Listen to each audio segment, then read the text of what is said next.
Before ko magyaw-yaw diri about sa buhok sa tong client, alihog lang bi i-follow sad ko ninyo bi. I-follow ni ninyo nga page ha. Kay dili ra ba mo mga gwapa ha? Please lang.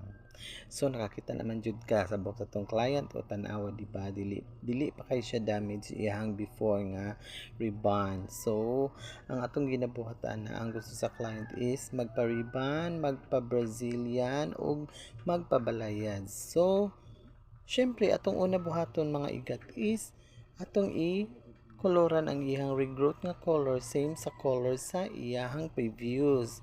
And then pagkahuman is atong i-ribbon o tan-awa nakariban na siya diha mga igat. So ang ato pong gibuhat sa pong pag-ribbon is ang regrowth pud niya ang atong gi-ribbon. So ang ubos ana kay medyo straight pa man, so giprotektahan nato, gibutangan nato og treatment para dili siya mabutangan og riban nga medisina para dili pud siya ma-damage kay straight pa man siya. So kanang magriban ta mga igat, dili lang kay ta ingon nga magbapad, kinahanglan gyud ato gina siyang i-strand test. Mao gina technique mga igat kung luto na ba ang atong giriban nga client or ang atong giriban nga buhok. Ana pag strand test mga igat, kung mulihok pa ganina siya inagbugkos nimo ana, so it means hilaw pa gyud na siya. So mao gyud na ang technique sa maong pag-ribbon nga makahibalo ka kung luto na or hilaw pa. So kung hilaw pa mulihok pa gyud na siya.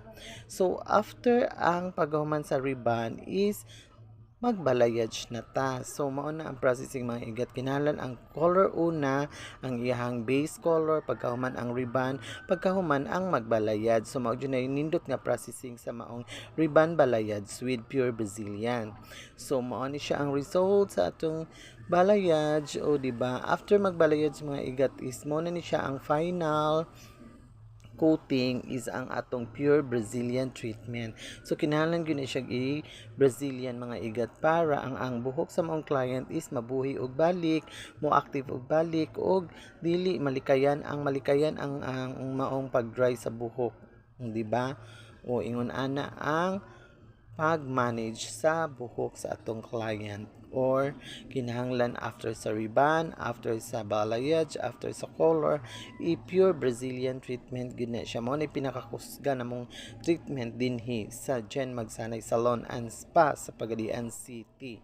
O di ba? So after nato, wala na nako gipakita mga igat ang maong pagplansya, ang katong pagbutang sa pure Brazilian treatment mga igat is gina-blower na gid siya din, gina-plansya din. After sa plansya is ato siyang gina-tone down ang katong balayads. So mao na ni siya ang result mga igat. Mao na ni result sa atong ribbon balayage with pure Brazilian treatment. O di ba gwapa kayo? So kung ganahan mo anila mo sa Jen Magsanay Salon and Spa, ana may mutang sa corner Hamisola Street, Pagadian City. Pangita lang si Maris Ponce ang bagiitan ug ang antik sa tanan. Dinhi lamang yan may mutang sa Pagadian City.